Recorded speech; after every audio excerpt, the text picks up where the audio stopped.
நவ கிரகங்களை அறிவோம் ஜோதிட யூடியூப் சேனலுக்கு உங்களை அன்போடு வரவேற்கிறேன்.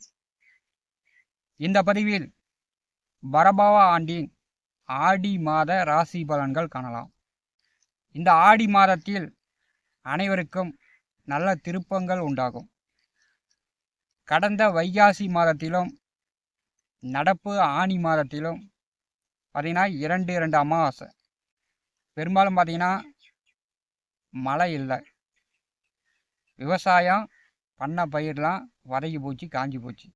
2 அமாவாசை ஒரு வருஷத்தில் ஒரு மாதத்தில் வந்துச்சுன்னா அந்த வருஷமே பஞ்சம், பசி, பட்டினி இப்படிலாம் ஏற்படும். இந்த வருஷம் சித்திரை மாதம் 1ஆம் தேதி செவ்வாய்க்கிழமை பிறந்திருக்குது. இந்த வருஷம் பின்மலை தான் என்று பஞ்சாங்கமே சொல்லிவிட்டது.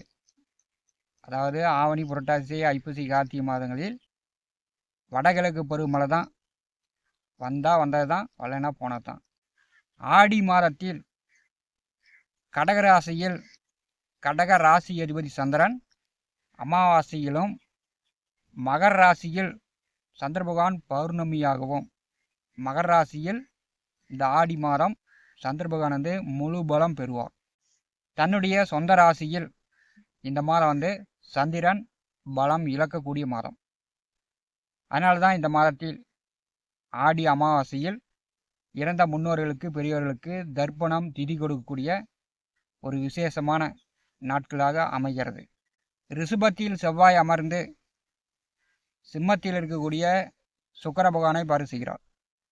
கொம்புள்ள ஜீவராசிகள், வளர்ப்பு பிராணிகள், அதாவது கெடா வளர்த்துறது, மாடு, பசுமாடு, இந்த மாதிரி கொம்புள்ள ஜீவராசிகளிடம் கவனமாக இருக்கணும்.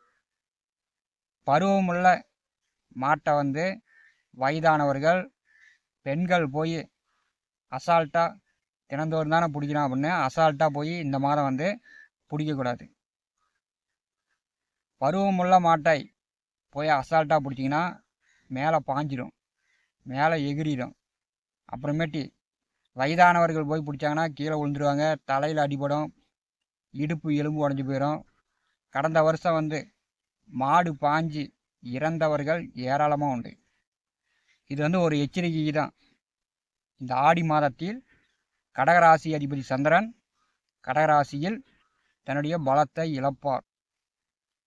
இந்த மாதம் மகரம் பலமாகும்.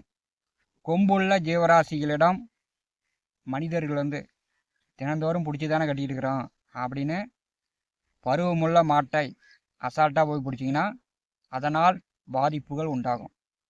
அதே மாதிரி வளர்ப்பு பிராணிகள், நாயிடம் அதிகம் கொஞ்சினீங்கன்னா நாய் கூட கடிக்கும். மகர ராசி பலம் பெறும்போது மிருக அவஸ்தைகளும் இந்த ஆடி மாதம் உண்டு. 9 நவகிரகங்கள் மூலம் வாக்கிய கணித பஞ்சாங்கப்படி பார்த்தீங்கன்னா ஒவ்வொரு ராசிக்கும் பரபவ ஆண்டின் ஆடி மாத பொது பலன் காணலாம். ரிஷப ராசி அன்பர்களுக்கு பரபவ ஆண்டின் ஆடி மாத ராசி பலன் காணலாம். ரிஷப ராசி அன்பர்களுக்கு இந்த மாதம் சுக்கிர பகவான் கேதுவோடு இணைந்து செவ்வாய் பார்வையில் சஞ்சாரம் செய்கிறார். சனி பகவான் வக்கரகதியில் பின்னோக்கி செல்கிறார். இந்த மாதம் ரிஷபராசியில் பிறந்தவர்கள் பார்த்தீங்கன்னா உங்கள் எதிர்கால தேவைக்காக நீங்கள் பணங்காசு சேமித்து கொள்ள வேண்டும். ரிஷபராசியில் பிறந்தவர்கள் ஒரு கெட்ட பழக்கத்துக்கு அடிமையாயிட்டாங்க அப்படின்னா சாவர வரை அவங்களை யாராலையும் புத்திமை சொல்லி கட்டுப்படுத்தவே முடியாது. உங்களுக்கு அடுத்தடுத்து 7 நாட்டு சனி வரப்போகிறது. அதனால் ரிஷபராசி என்பர்கள் பணங்காசு சம்பாதிப்பதை அடுத்தது வேண்டும். அதாவது அடுத்த வருஷம் வேணும், அதுக்கு அடுத்த வருஷம் வேணும். அதனால் சேமித்து கொள்ளுங்கள். ரிஷபராசிக்கு 3வது வீட்டிலே சூரியன் குரு இணைவு. குருபகவான் ஆடி மாதம் 24 வரை அஸ்தங்கமாக செல்கிறார். உங்களுடைய உடல் ஆரோக்கியத்தில் கவனம் எடுத்துக்கொள்ளுங்கள்.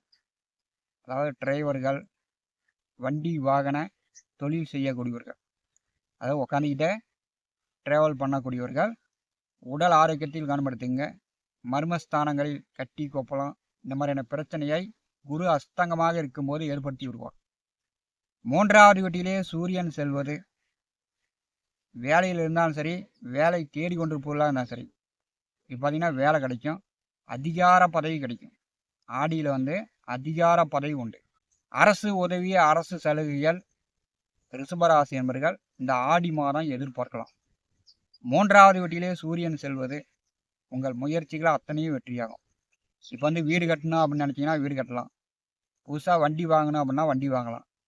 புதிதாக நிலம், வீட்டு மனையோ, விவசாய நிலமோ, சொத்துக்கள் வாங்கணுன்னா வாங்கலாம். ஏன்னா உங்களுக்கு 4ஆம் அதிபதி 3வது வீட்டில் செல்லும்போது நீங்கள் முயற்சி செய்யக்கூடிய காரியங்கள் வெற்றியாகும். 4ஆம் அதிபதி 3வது வீட்டிலே செல்லும்போது சிலருக்கு படிப்பு சார்ந்து, உத்தியோகம் சார்ந்து, வேலை சார்ந்து இடம் மாற்றங்களும் இந்த ஆடி மாதம் ஏற்படும். அதாவது வெளியில் தங்கி வேலை பார்க்குற மாதிரி, அல்லது வாடகை வீட்டில் இருப்பவர்கள் வேற இடம் நல்ல வீடாக பார்த்து வாடகைக்கு இடம் பெயரக்கூடிய சூழ்நிலையும் ஏற்படும். ஆடி மாதம் ஜென்ம ராசியிலே 16 வரை செவ்வாய் பகவான் சஞ்சாரம் செய்கிறார். வண்டி வாகன ஓட்டுநர்கள், வண்டி வாகன தொழில் செய்யக்கூடியவர்கள், ஜென்ம ராசியிலே செவ்வாய் இருக்கும்போது யூனிஃபார்ம் சர்வீஸ் வேலையில் இருப்பவர்களுக்கு மிக மிக சிறப்பு. செவ்வாய் ஜென்ம ராசியில் இருக்கும்போது உங்களுக்கு நல்ல ஆற்றலாய் கொடுக்குறார், நல்ல தைரியத்தை கொடுக்குறார். நீங்கள் கோவப்படாமல், அவசரப்படாமல் நீங்கள் செயல்படணும். இதுக்கு என்ன பண்ணணும் அப்படின்னா, தினந்தோறும் உடற்பயிற்சி செய்யுங்க, தியானம் பண்ணுங்க, கொஞ்சம் நேரம் அமைதியாக இருங்க, மற்றவர்கள் கேள்வி கேட்டாங்கன்னா மட்டும் பதில் பேசுங்க.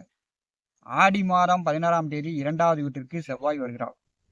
உங்களுக்கு பார்த்தீங்கன்னா 12ஆம் அதிபதி 2ஆம் வீட்டிற்கு வரும்போது ரிஷபராசி, ரிஷப லக்னத்தை பொறுத்தவரை செவ்வாய் 2ல் இருந்துச்சுன்னா மது, மங்கை, போதை, கெட்ட பழக்கத்திற்கு அடிமையாகி விடுவார்கள். அதிகமாக ஒரு நாளைக்கு 1 குவார்ட்ரு, மக்கிய நாளுக்கு 2 குவார்ட்ரு, அடுத்த மாதம் பார்த்தீங்கன்னா ஒரு ஃபுல்லு, இப்படி தன்னுடைய இறுதி காலம் வரை ஃபுல்லாக குடிச்சு தன் வாழ்க்கையை தானே கெடுத்து கொள்ளக்கூடிய அமைப்பு ரிஷபராசி அன்பளுக்கு உண்டு. ஆடி மாதம் 16க்கு பிறகு பணங்காசு சேர்த்தி வைங்க. நீங்கள் செலவு பண்ணிடாது, குடும்பத்துக்கு வேணும். அடுத்தது எதிர்காலம் உங்கள் தேவைக்கு வேணும். அடுத்தது பார்த்தீங்கன்னா உங்களுக்கு 7 நாட்டு சனி வரப்போகிறது. 7 நாட்டு சனி வந்துச்சுன்னா கை செலவுக்கு பணம் இல்லாமல் கடன் வாங்கக்கூடிய சூழ்நிலை ஏற்படுத்தி விடும். அதனால் இந்த மாதத்தில் இருந்த பணங்காசு சேமித்து வைங்க, கெட்ட பழக்கங்களை குறைத்து கொள்ளுங்கள். ஆடி மாதம் 16ஆம் தேதி 2வது வீட்டிற்கு செவ்வாய் வரும்போது பார்த்தீங்கன்னா பல்வலி, முகத்தில் காயம், தீ, புண்ணு, கொப்பளம் வரலாம். ஆடி மாதம் 16ஆம் தேதி 2வது வீட்டிற்கு செவ்வாய் வரும்போது சிலருக்கு வாய், நாக்கு, தொண்டை எரிச்சல், வலி, வேதனை இந்த மாதிரிலாம் ஏற்படுவதற்கு வாய்ப்பு உண்டு. 2வது வீட்டிலே செவ்வாய் வரும்போது உங்களுடைய முகத்தில் பிரச்சனை இல்லாமல் பார்த்துங்க. ஆடி மாதம் 15 வரை 2வது வீட்டிலே புதன் அமர்ந்திருக்கிறார். தனம், வாக்கு, குடும்பஸ்தானாதிபதி மிகச்சிறப்பாக இருக்கும்போது 2 தொழில், 2 வேலை, 2 வருமானம் சம்பாதிப்பதற்கு வாய்ப்பு உண்டு. இப்போ கமிஷன், தரகு, புரோக்கர் தொழில் செய்யக்கூடியவர்கள் பார்த்தீங்கன்னா திருமண மீடியேட்டர்களாக இருந்தீங்கன்னா அதிகமாக வரன்னு செக் பண்ணி அதிகமாக கமிஷன் வாங்குவீங்க. அதே மாதிரி தான் வீடு, மனை, நிலமும் அதிகமாக கமிஷன் வாங்குறதுக்கான வாய்ப்பு உண்டு. ஆடி மாதம் 15ஆம் தேதி 3வது வீட்டிற்கு புதன் செல்கிறார். கூடாத நட்பு உங்களுக்கு பிரச்சனையை ஏற்படுத்தும். நண்பர்கள் பழக்க வழக்கங்களில் கொஞ்சம் கவனமாக இருக்கணும். கெட்ட நண்பர்களோடு சேர்ந்தீங்கன்னா ரிஷபராசி நண்பர்கள் கடுமையாக கெட்டே போயிடுவீங்க. அது தாய் மாமனாக இருந்தாலும் சரி.